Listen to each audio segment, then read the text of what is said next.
दोस्तों, जब हम अपने गेहूं की बुवाई करते हैं तो उस समय एनपीके की पूर्ति कर लेते हैं।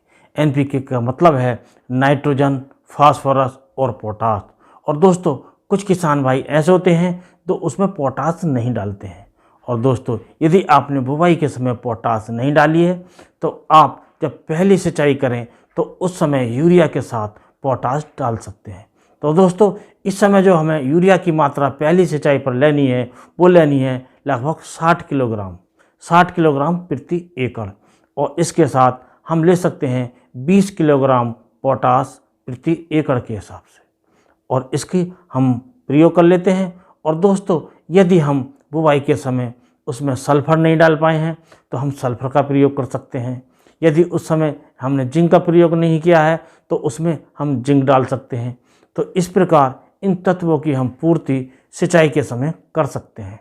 तो दोस्तों, उसके बाद जब हम दूसरी सिंचाई करते हैं तो उसके बाद हमें नाइट्रोजन की पूर्ति, यूरिया की जो पूर्ति करनी है वो करनी है स्प्रे के द्वारा। क्योंकि दोस्तों, जब हम यूरिया को बिखेरने में प्रयोग करते हैं यानी टॉप ड्रेसिंग के रूप में प्रयोग करते हैं तो उसमें यूरिया की जो मात्रा लगती है वो ज़्यादा लगती है। और दोस्तों, जब हम यूरिया का स्प्रे करते हैं तो उसमें यूरिया की मात्रा कम लगती है, यानी कि हम कम से कम 25 किलोग्राम से लेकर 45 किलोग्राम तक दूसरे पानी पर यूरिया डालते हैं।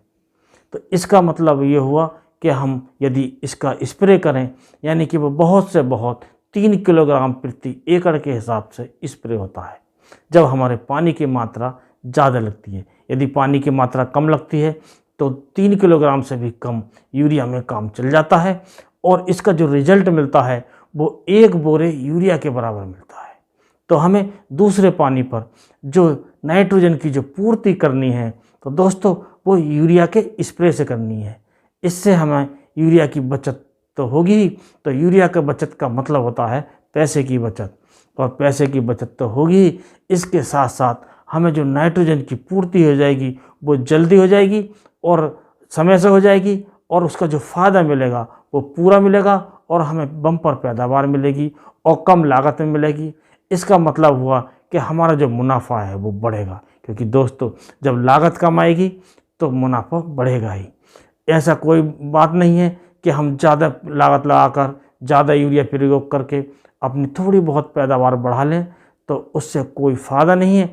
यदि हम कम लागत में यानी कि हम कम लागत लगाकर अपनी पैदावार बढ़ा सकें तो उससे हमें कई फ़ायदे होते हैं।